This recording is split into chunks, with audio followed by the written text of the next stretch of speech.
Hello, all the friends and employees of the Haryana clerical cadre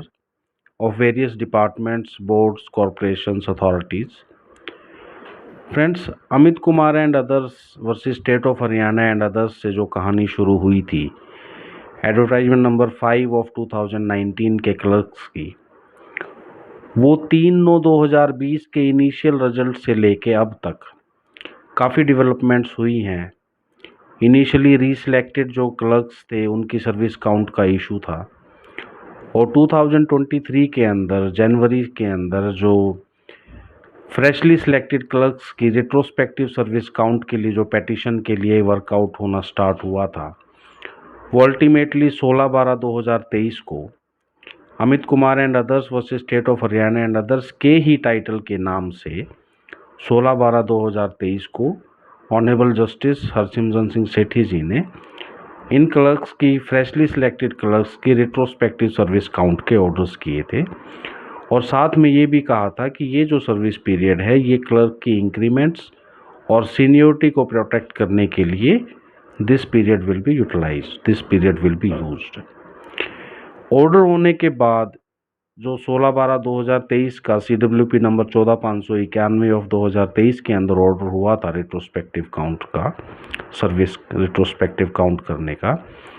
तो उसी के साथ में दूसरी पिटीशन प्रदीप की भी डिस्पोज ऑफ हुई थी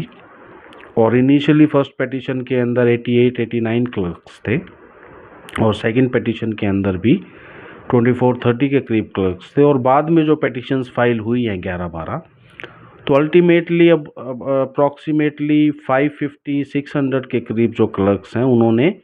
हाई कोर्ट से अपने इंडिविजुअल ऑर्डर्स जो है वो इस पीरियड के दौरान ऑब्टेन किए, क्योंकि डिपार्टमेंट्स ने रिप्रेजेंटेशंस के ऊपर, सिमिलर ऑर्डर्स के ऊपर रिलीफ जो है वो नहीं दिया और कैंडिडेट्स को अपनी इंडिविजुअल केसेस की फाइलिंग के लिए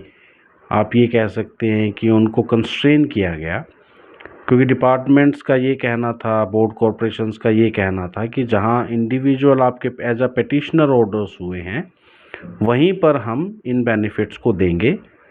हालांकि कई डिपार्टमेंट्स के अंदर जो दूसरे क्लर्क्स की रिट्रोस्पेक्टिव सर्विस काउंट हुई और जो same appointment, common appointment order के अंदर जो क्लर्क्स अपॉइंट हुए थे उनमें से कुछ क्लर्क्स को दूसरे क्लर्क्स के साथ में बेनिफिट मिला और उनकी भी रिट्रोस्पेक्टिव सर्विस काउंट हुई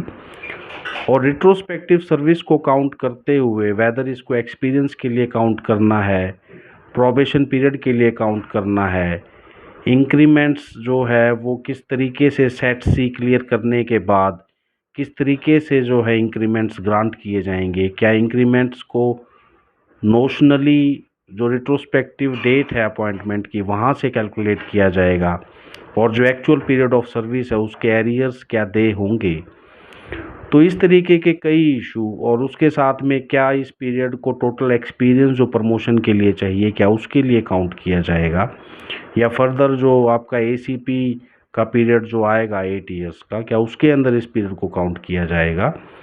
सो इन द मीन टाइम ऐसे इश्यूज जो है वो कई डिपार्टमेंट से अराइज हुए और इन इश्यूज से रिलेटेड कई कंटेम्प्ट पिटीशंस और कुछ CWPs आपकी फाइल हुई जहां पर कुछ क्लियरेंस आपकी आई और एक केस के अंदर जो अभी रिसेंटली से कंटेम्प्ट पिटीशन फाइल हुई थी, एक आपका 20/10/2023 का एक ऑर्डर था, उसके अंदर Haryana state agriculture marketing board के अंदर जो एक क्लर्क हैं उनको फ्रेशली सिलेक्टेड क्लर्क को डिलेड अपॉइंटमेंट के लिए 4,48,000 रुपये की पेमेंट HSAMB ने रिलीज़ की कंटेम्प्ट पिटीशन के अंदर। सो इस तरीके से जो डेवलपमेंट्स हुई और ये सारा मैटर जो अब तक स्ट्रीमलाइन हुआ है, उसके बाद अब हमारी जो सिविल सूट की तैयारी है, जो सिविल सूट हमने फाइल करनी है, क्योंकि CWP नंबर 14,591 के अंदर हमने नोशनल बेनिफिट्स को एक्सेप्ट किया था और उसका एक सबसे बड़ा रीज़न ये था कि डिपार्टमेंट्स, बोर्ड कॉरपोरेशंस के अंदर प्रमोशंस होने स्टार्ट हो गए थे। अगर हम रिट्रोस्पेक्टिव सर्विस काउंट के ऑर्डर को डिले करते तो वेरियस डिपार्टमेंट्स के अंदर जो प्रमोशंस हो रहे थे वहाँ पर डिस्प्यूट्स अराइज होते और कैंडिडेट्स के जो राइट्स हैं वो काफ़ी टाइम तक सेटल नहीं हो पाते और 14,591 ऑफ 2023 CWP को डिस्पोज ऑफ करवाते हुए हमने पर्टिकुलरली स्पेसिफिकली कोर्ट से रिक्वेस्ट की थी कि हमारा जो सिविल राइट है कॉम्पनसेशन का, जो HSSC की वजह से हमारा लॉस हुआ है, 20 से 24 महीने जो रिवाइज रिजल्ट आने तक हमारी सर्विस जो डिले हुई है, उस के लिए इन कैंडिडेट्स को कंपनसेट किया जाए। और हाई कोर्ट ने हमें सिविल सूट फाइल करने की लिबर्टी इस ऑर्डर के अंदर दी है, जो कि आपके पैरा नंबर 11 के अंदर नोटेड है। तो 16/12/2023 के ऑर्डर के बाद जो सिमिलर पेटिशंस सिमिलर ऑर्डर्स के लिए फाइल हुई, तो इनिशियल प्रोसेस आपकी जनवरी से लेके जुलाई तक इन ऑर्डर्स के लिए ऑफिस का टाइम जो है वो रहा। तो इन प्रायोरिटी के ऊपर इन केसेस को डील किया गया। और उसके बाद जो अदर इश्यूज थे कि वेदर ये एक्सपीरियंस के लिए काउंट होगा या वेदर जो आपका डिले इन अपॉइंटमेंट हुआ है आफ्टर द रिवाइज रिजल्ट, उस पीरियड को फ्रेशली सिलेक्टेड कैंडिडेट्स के लिए किस तरीके से ट्रीट किया जाएगा, क्योंकि रीसिलेक्टेड क्लर्क्स के लिए इस पीरियड को कंपलसरी वेटिंग पीरियड ट्रीट करने के लिए 16/12/2022 को ऑनरेबल CS हरियाणा की लेटर इशू हो गई थी। और उसके बाद 21/4/2023 को रीसिलेक्टेड क्लर्क्स की सर्विस काउंट के लिए लेटर CS की इशू हो गई थी। और अब फ्रेशली सिलेक्टेड क्लर्क्स के लिए CS की हरियाणा की जो नोशनल कंसिडरेशन के लिए जो लेटर इशू हुई है, वो आपकी 5/7/2024 को इशू हुई है। लेकिन उसके बावजूद भी कई डिपार्टमेंट्स के अंदर अभी कुछ क्लर्क्स ऐसे हैं जिनको इवन की सिमिलर ऑर्डर होने के बाद भी, रिप्रेजेंटेशन देने के बाद भी, वहाँ पर अभी कुछ बेनिफिट्स ग्रांट नहीं किए गए हैं, कुछ रिट्रोस्पेक्टिव अपॉइंटमेंट्स कुछ क्लर्क्स को नहीं ग्रांट की गई हैं। तो ऐसे केसेस के अंदर जैसे ही COCP कंटेम्प्ट पिटीशन यहाँ फाइल होती है हाई कोर्ट के अंदर, तो अगली नोटिस की डेट से पहले डिपार्टमेंट्स सारे वर्क को पूरा करके और हाई कोर्ट के अंदर कंप्लायंस रिपोर्ट फाइल कर रहे हैं। इसके अलावा आपके जो भी इश्यूज हों, काफ़ी समय से इन इश्यूज के ऊपर I was trying to update the video, लेकिन एक इशू के बाद दूसरा इशू जिस तरीके से कुछ कॉम्प्लिकेशंस अराइज हुई, तो उसके अंदर हमारा मोटिव यही था कि एक बार पर्टिकुलर इनका बैलेंस्ड सॉल्यूशन जो है वो मिल जाए, ताकि जो आगे की प्रोसीडिंग्स हैं, जो सिविल सूट की प्रोसीडिंग्स हैं, फ्रेशली सिलेक्टेड क्लर्क्स जो हैं उन सिविल सूट के अंदर, सिविल सूट प्रोसीडिंग्स के अंदर पार्टिसिपेट कर सके और अपनी सिविल सूट फाइल कर सके कंपनसेशन के लिए। फ्रेंड्स, जनरली क्या होता है कि HSSC ने जैसे इस केस के अंदर मिस्टेक की, अगर आंसर की के अंदर दिक्कत ना होती तो 3/9/2020 को जो फर्स्ट रिजल्ट आया था, फाइनल रिजल्ट जो आया था, उसी के अंदर जो एलिजिबल कैंडिडेट्स थे उनकी सिलेक्शन हो चुकी होती। और ये सारा मुद्दा, ये सारी डिस्टर्बेंसेस, ये सारी कॉम्प्लिकेशंस जो आज अब इवन आफ्टर 5 इयर्स जो इश्यूज अभी सेटल नहीं हुए हैं, तो ये इश्यूज अराइज नहीं होते। लेकिन जो ये सारे इश्यूज एडवर्टाइजमेंट नंबर 5 ऑफ 2019 से रिलेटेड अराइज हुए, इन इश्यूज ने जो HSSC के डेफिशिएंसीज हैं, जो HSSC ने इस सिलेक्शन के अंदर जो लकुनात छोड़े हैं, जो प्रॉब्लम्स छोड़ी हैं, वो नोटिस में नहीं आ पाती। क्लरिकल कैडर के बहुत से ऐसे मुद्दे हैं जो एडवर्टाइजमेंट नंबर 5 ऑफ 2019 के बाद डिस्कशंस में आए, नोटिस के अंदर आए, और काउज की तरफ से और आपके एजुकेशन डिपार्टमेंट के अंदर आपकी इक्सा और हमसा जो ऑर्गेनाइजेशंस हैं, उन्होंने जिस तरीके से गवर्नमेंट ने जो कमीशन फॉर्म किया था, राघवेंद्र राव कमीशन, राघवेंद्र जी का जो ये आपका 35,400 की बेसिक पे से रिलेटेड जो आपकी मूवमेंट हुई थी, उससे रिलेटेड जो डेवलपमेंट्स हुई, जो ऑर्डर्स हुए, जो रिपोर्ट आई, और क्लरिकल कैडर के अंदर मेरिट पोजीशंस को किस तरीके से मैनिपुलेट किया गया, चाहे वो 2013 की भर्ती हो, चाहे वो एडवर्टाइजमेंट नंबर 10 ऑफ 2018 हो, चाहे वो एडवर्टाइज नंबर 5 ऑफ 2019 हो, या चाहे वो CET की अभी जो रिसेंटली कंक्लूडेड प्रोसेस है चाहे वो हो, कॉमन भर्ती डिपार्टमेंट्स बोर्ड्स कॉरपोरेशंस की HSSC ने एडवर्टाइज की, कॉमन एग्जामिनेशन हेल्ड किया, प्रेफरेंसेस चूज करवाई गई, डॉक्यूमेंट वेरिफिकेशन हुई, स्टेशन एलोकेशन हुई, डिपार्टमेंट एलोकेशन हुई। लेकिन इस सारी प्रोसेस के अंदर अगर ये कहा जाए कि क्या कैंडिडेट्स को जो स्टेशन या डिपार्टमेंट्स एलोकेट हुए क्या वो टोटली मेरिट बेस्ड हैं, तो ये कहना गलत नहीं होगा कि ये मेरिट बेस्ड नहीं है, क्योंकि प्रेफरेंसेस देनी है कैंडिडेट्स को, किस डिपार्टमेंट की देनी है, कहाँ कितना बेनिफिट होगा, कहाँ पर जो आपकी प्रमोशनल पोस्ट हैं वो कितनी हैं, जो आपकी फीडर पोस्ट है वो कितनी है, कैडर स्ट्रेंथ कितनी है,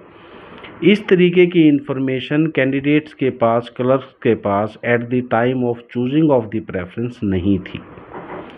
और कुछ डिपार्टमेंट्स ऐसे हैं जहां पर प्रमोशंस जल्दी होते हैं, और कुछ डिपार्टमेंट्स ऐसे भी हैं जैसे कि एजुकेशन डिपार्टमेंट है जहां पर कि once a clerk appointed retires as a clerk, इस तरीके की पोजीशन है। तो कैंडिडेट को नॉलेज ना होने की वजह से लोअर मेरिटोरियस कैंडिडेट्स को डिपार्टमेंट्स मिले हैं, हायर मेरिटोरियस कैंडिडेट्स को बोर्ड कॉरपोरेशंस मिली हैं, ये कहकर कि ये उनकी प्रेफरेंस चॉइस थी। अब उस प्रेफरेंस चॉइस को कैलकुलेट करने वाला या कितनों ने चूज़ किया, ये सारे का सारा डाटा HSSC का इंटरनल डाटा है, और इससे रिलेटेड कोई भी गाइडलाइंस ना तो एडवर्टाइजमेंट के टाइम के ऊपर, ना रिजल्ट के टाइम के ऊपर, ना प्रेफरेंस चूज करते टाइम किसी भी तरीके की इंफॉर्मेशन जो है वो कैंडिडेट के पास अवेलेबल नहीं थी। तो इसलिए जो प्रेफरेंसेस चूज हुई या जो एलोकेशंस हुई वो मेरिट बेस्ड नहीं कह सकते, और इन डिपार्टमेंट्स बोर्ड कॉरपोरेशंस के अंदर जाकर कैंडिडेट्स को ये पता लगा कि कैडर स्ट्रेंथ का क्या प्रभाव होता है, या बोर्ड कॉरपोरेशन के अंदर आने से कॉमन कैडर रूल ना होने की वजह से या डिफरेंट रूल्स अप्लाई होने की वजह से कौन कौन सी कमियां हैं या कौन कौन से बेनिफिट्स हैं जो उनको बोर्ड कॉरपोरेशन अथॉरिटी का एम्प्लॉय होने के नाते नहीं मिल पा रही हैं और डिपार्टमेंट्स वालों को मिल पा रही हैं। कॉमन कैडर जो डी ग्रुप के अंदर भर्तियां की गई थी HSSC के द्वारा, वहाँ भी एलोकेशंस का यही हाल था, लेकिन वहाँ इन्होंने डिपार्टमेंट के ऊपर कॉमन कैडर रूल्स को अप्लाई किया, और वहाँ भी अभी भी जो बोर्ड कॉरपोरेशंस अथॉरिटीज़ के जो डी ग्रुप के जो आपके एम्प्लॉयज़ हैं उनको department at par with the department जो रूल्स की एप्लीकेबिलिटी है वो डिफरेंट है। तो इस तरीके की सारी डेफिशिएंसीज, ये सारे मुद्दे जो है ये डिस्कशन में भी आए, ये लिटिगेशन के अंदर भी आए, ये कोर्ट के भी सामने हैं। तो उनसे रिलेटेड जो भी डिफरेंट एस्पेक्ट्स हैं और जो भी डेवलपमेंट्स हैं वो टाइम टू टाइम मैं आपके साथ में शेयर करता रहूँगा, ताकि आपको सारी चीज़ों का अपडेट रहे। आप जिस क्लरिकल कैडर के अंदर अपॉइंट हुए उसके अंदर 2013 से लेकर 2025 तक किस तरीके की इश्यूज़ हैं, किस तरीके के प्रॉब्लम्स हैं, कॉमन कैडर की क्या डिमांड है, कॉमन कैडर की क्या पॉसिबिलिटी है, क्या इफ्स एंड बट्स हैं, किस तरीके से प्रेफरेंसेस चूज़ करवाई गई जो कि हमने अभी डिस्कस किया, और रिजल्टेंटली प्रमोशंस के ऊपर इनका इफ़ेक्ट जो है और एक कैंडिडेट के पूरे कैरियर के ऊपर जो इफ़ेक्ट है, तो ऑब्वियसली जो लिटिगेशंस कोर्ट के सामने हैं वहाँ पर इस तरीके के इश्यूज जब डील होंगे तो 2013 से लेके अब तक की जितनी भी अनोमलीज़ हैं उनके सॉल्यूशंस के लिए प्रयास रहेगा, कोशिशें रहेंगी, और जहाँ तक हो सके जो एनोमलीज़ हैं उनको रिमूव करने के लिए जो भी स्टेप्स होंगे वो कोर्ट टाइम टू टाइम उन इश्यूज़ को CWs के अंदर, CWPs के अंदर डील करेगी, और जो भी डेवलपमेंट्स होंगी that I will share with you. जैसे भी रिसेंटली एक CWP नंबर 1136 जो है 2021 या 22 की, विजय गोयल, मिस्टर गोयल हैं एजुकेशन डिपार्टमेंट के, जहां उन्होंने क्लरिकल कैडर, एजुकेशन डिपार्टमेंट का जो क्लरिकल कैडर है उससे रिलेटेड जो इशू हैं, जो एक क्लर्क एक असिस्टेंट की भूमिका निभा रहा है, पूरे कैडर का काम जो है वो स्कूल के अंदर जो क्लर्क जो है वो कर रहा है, तो उससे रिलेटेड बेसिक पे फिक्स करवाने के लिए और as per supreme court judgment, supreme court guidelines जो 10 पॉइंट हैं वेस्ट ऑफ बंगाल की जो जजमेंट है उसके अंदर, उन 10 पॉइंट्स के बेसिस के ऊपर क्लरिकल कैडर की, क्लर्क की जो सैलरी की समीक्षा है उससे रिलेटेड जो प्रयास हैं वो 3 साल, 3.5 साल से ऊपर हो चुके हैं उस केस के अंदर, जो कि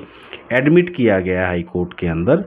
और 3 साल का पीरियड जो है वो स्टेट ऑफ हरियाणा गवर्नमेंट को दिया गया था इसके अंदर स्टेप्स लेने के लिए और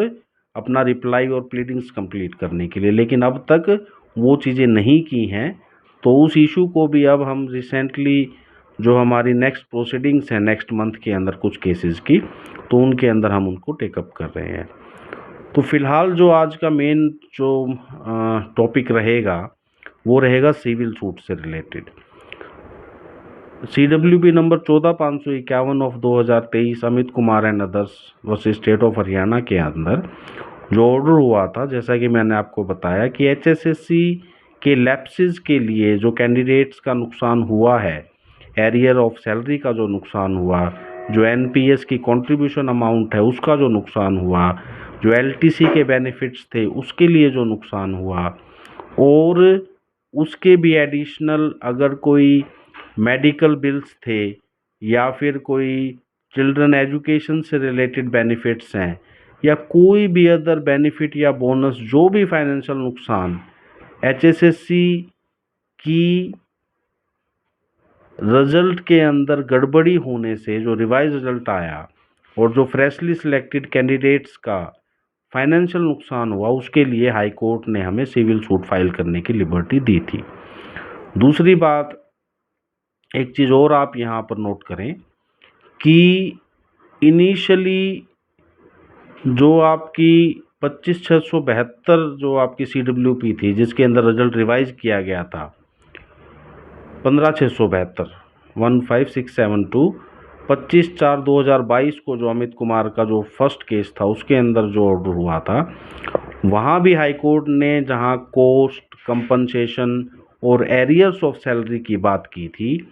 तो वहाँ पर कोर्ट ने HSSC को सिर्फ एक मौका दिया था कि अगर इन कैंडिडेट्स को दोबारा लिटिगेशन में आने की ज़रूरत पड़ेगी या इनको कंपेल किया जाएगा किसी भी पॉइंट के लिए, तो ये लोग इसकी कोस्ट, कंपनसेशन और एरियर्स ऑफ सैलरी के लिए एंटाइटल्ड होंगे। और उसके साथ ही CWP 14591 के अंदर जो नोशनल बेनिफिट्स का ऑर्डर हमने लिया उसके अंदर भी हमने इस चीज़ को प्रोटेक्ट किया कि हम with in the period of limitation हमारी HSSC से कंपनसेशन के लिए सिविल सूट फाइल कर सकते हैं। और ये जो फैक्टर्स मैंने आपको बताए हैं जो कि सिविल सूट के अंदर कंपनसेशन को कंप्यूट करने के लिए, काउंट करने के लिए, कैलकुलेट करने के लिए जिन पैरामीटर्स का बेस होना है, जिन पैरामीटर्स के ऊपर ये कंपनसेशन काउंट होनी है as per the evidence act, वो सारे पैरामीटर्स ये हैं। और प्लस आपकी जो हैरेसमेंट है इस पीरियड के अंदर जो सिलेक्शन ना होने की वजह से हुई, 1.5 लाख की अमाउंट वो है, 5.5 लाख और 6 लाख की जो आपकी अमाउंट है वो एरियर्स ऑफ सैलरी और एरियर्स ऑफ अदर बेनिफिट्स है। और इसके अलावा जो आपकी लिटिगेशन कॉस्ट है 50,000 की, इन सारी चीज़ों को मिलाकर जो 8 लाख रुपीज़ की कंपनसेशन है अनलिक्विफाइड डैमेजेस के रूप में, वो हम सिविल सूट के अंदर क्लेम कर रहे हैं। अब यहाँ पर कई कैंडिडेट्स की अपनी अलग राय है और ये राय हमने तब भी देखी थी जब इनिशियली हम रिट्रोस्पेक्टिव अपॉइंटमेंट के लिए जनवरी 2023 के अंदर जो हाई कोर्ट की फर्स्ट पिटीशन फाइल हुई थी CWP 14591, उस वक्त भी कैंडिडेट्स को ये था कि हमने काम किया ही नहीं, तो जब हमने काम नहीं किया तो उससे रिलेटेड क्यों तो हमारी सर्विस काउंट होगी या क्यों हमें अदर बेनिफिट्स मिलेंगे। तो उसके अंदर एक रीज़न जो था आपके काम ना करने का या आपकी सिलेक्शन ना होने का, वो आपका रीज़न था HSSC की मिस्टेक, वहाँ आपकी कोई मिस्टेक नहीं थी। और जब आपने एप्लीकेशन फॉर्म भरा उससे पहले HSSC ने 20/6/2019 को एडवर्टाइजमेंट जब इशू की, तो स्टेप बाय स्टेप आपने उस अपॉइंटमेंट के अंदर अप्लाई किया, एग्ज़ाम हुआ, रिजल्ट आए, की इशू हुई, तो ये सारी जो प्रक्रिया थी ये फेयर होनी चाहिए थी, इसके अंदर गलती का कोई स्कोप नहीं था। जहाँ भी गलती हुई उस गलती को कहा जाएगा कि कॉन्ट्रैक्ट की जो कंडीशंस थी जो फेयरनेस की जो कंडीशंस थी उनको फॉलो नहीं किया गया, और वो भी ऐसी सिचुएशन के अंदर जो कि हाई कोर्ट ने भी 25/4/2022 के ऑर्डर के अंदर CWP 15/675 के अंदर कहा था कि ये कोई रॉकेट साइंस नहीं थी कि आंसर की एक सेट, दो सेट, तीन सेट, RUT के जो सेट थे उन सेट्स के अंदर कुछ क्वेश्चंस अदर आंसर की के अंदर कुछ है, और इन आंसर की के अंदर उन्हीं क्वेश्चंस के लिए डिफरेंट ऑप्शंस को करेक्ट माना गया। अगर मैन्युअली ध्यान किया जाता तो इसको टाइम पे रेक्टिफाई किया जा सकता था या गलती होने से भी बचा जा सकता था। इसलिए इन कैंडिडेट्स की कोई भी गलती नहीं थी, इसलिए इनको रिट्रोस्पेक्टिव अपॉइंटमेंट दी गई।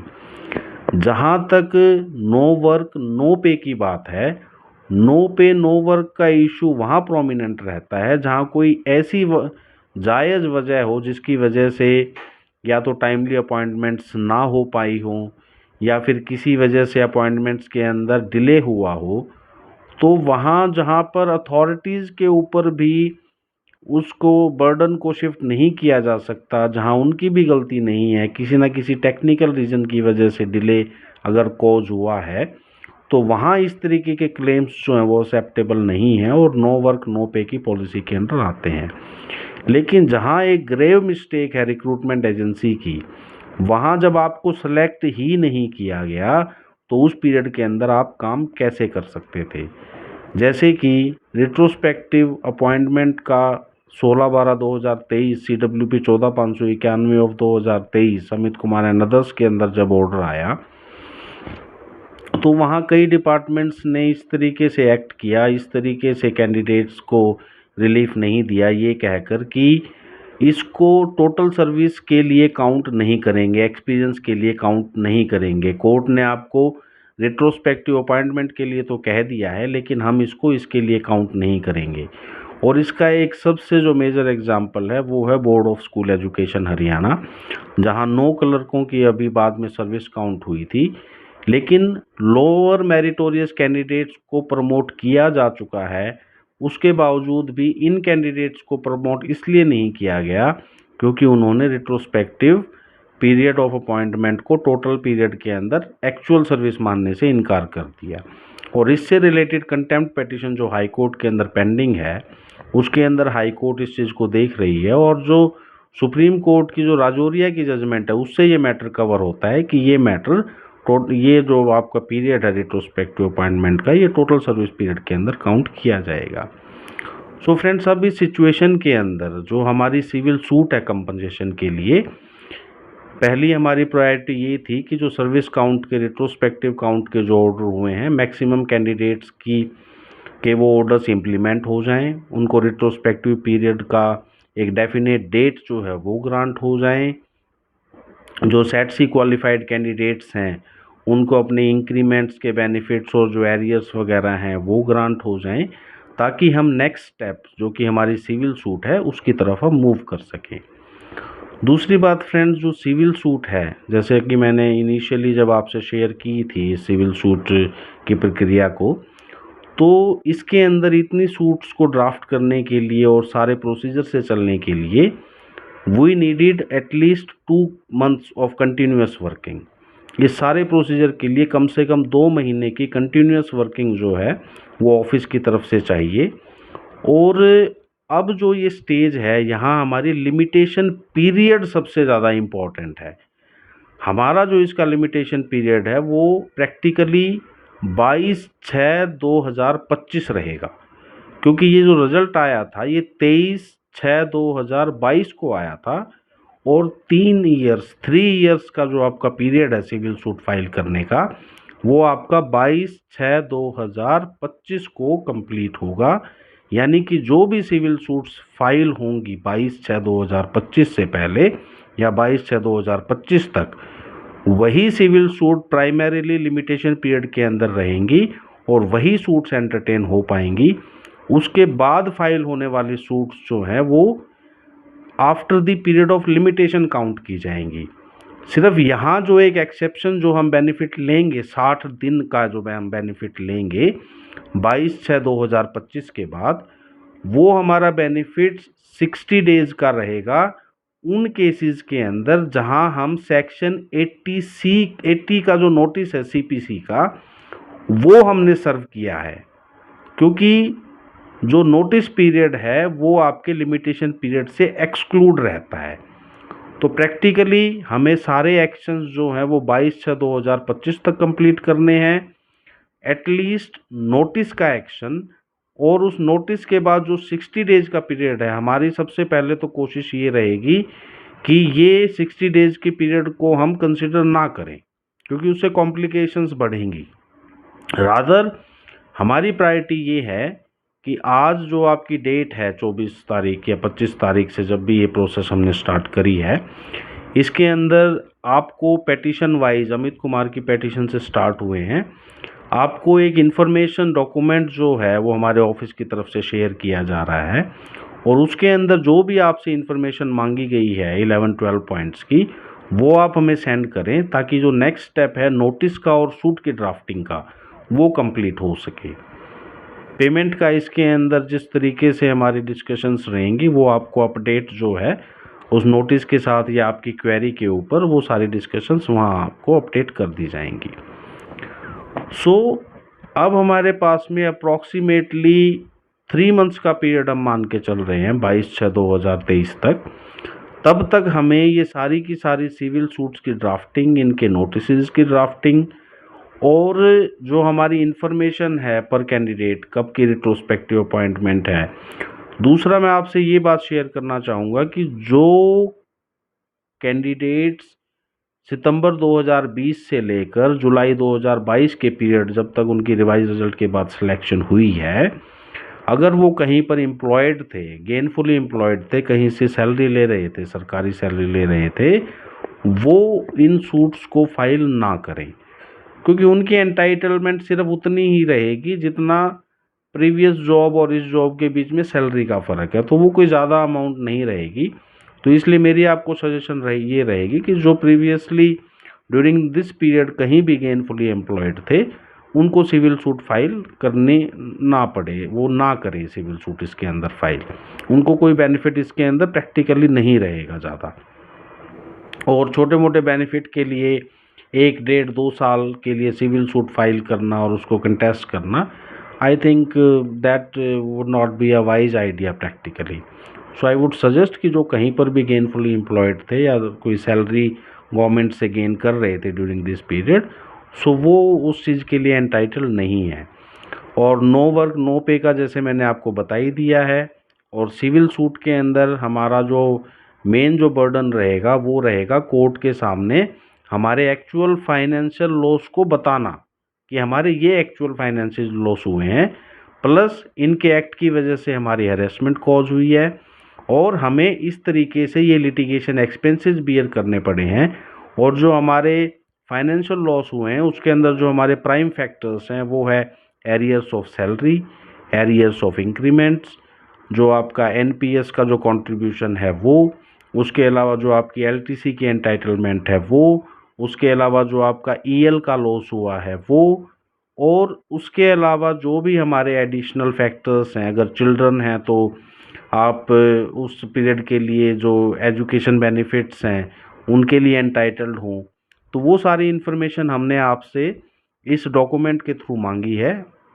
आप इसे रिसीव होते ही विद इन 2-3 डेज के पीरियड के अंदर आप हमें सेंड करें, क्योंकि कंटिन्यूसली अब 2-2.5 महीने सिविल सूट्स के ऊपर वर्क चलेगा,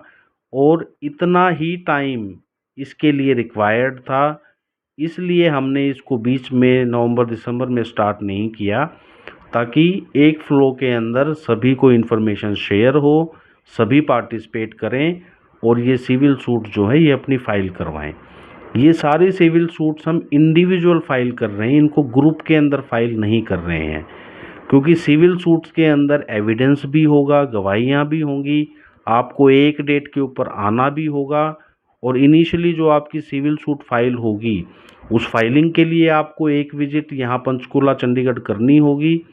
और जब आपकी सिविल सूट चलेगी तो उस वक्त एक विजिट आपकी एविडेंस के लिए होगी। तो कुल मिला के आपकी पर्सनल विजिट जो हैं वो 2 रहेंगी इसके अंदर। और ये HSSC के अगेंस्ट है, ये आपके डिपार्टमेंट के अगेंस्ट नहीं है। HSSC वो एजेंसी है जिसने आंसर की के अंदर प्रॉब्लम जो है वो नोटिस नहीं की थी, जिसकी वजह से गलत रिक्रूटमेंट हुई, जिसकी वजह से आपकी देरी से रिक्रूटमेंट हुई। तो इन सारे फैक्टर्स के ऊपर हमारी सिविल सूट जो है वो काफ़ी अच्छे ग्राउंड्स हमारे बनते हैं, हमारी एंटाइटलमेंट बनती है। और स्पेसिफिक परफॉर्मेंस जो हमारा स्पेसिफिक रिलीफ एक्ट है उसके अंदर जो हमारी स्पेसिफिक परफॉर्मेंस की एब्सेंस में जो हमारे कंपनसेशन के राइट्स हैं वहाँ भी हमारा सिविल राइट है। सिविल सूट जो आपकी सेक्शन 9 के अंदर फाइल होगी वो हमारी compensation for wrong and compensation for the breach of promise, in legal points के ऊपर, इन लीगल प्रोविजंस के अंडर हमारी सिविल सूट फाइल हो रही है। बाकी इससे रिलेटेड आपकी जो कोई भी क्वेरीज हो, you can share your queries on my office WhatsApp number 7986657694, जो कि डिस्क्रिप्शन के अंदर I am mentioning. You can get the number from the description. और इसके अलावा सिविल सूट से रिलेटेड आपकी कोई भी क्वेरीज हो, you can send your queries on this WhatsApp number. All the information will be shared by you. So at this time, be vigilant about your right. This is the limited time. We have to act swiftly in this limited period of time. और civil suits की जो ये सारी प्रक्रिया है, out of all you 1178 clerks, जो कि उसमें से कुछ असिस्टेंट्स भी प्रमोट हो चुके हैं।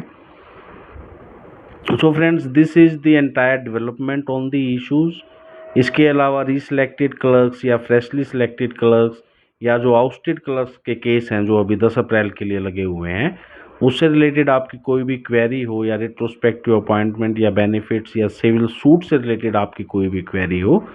That you can send of my office number. So friends, that's all for today, and I believe that I have been able to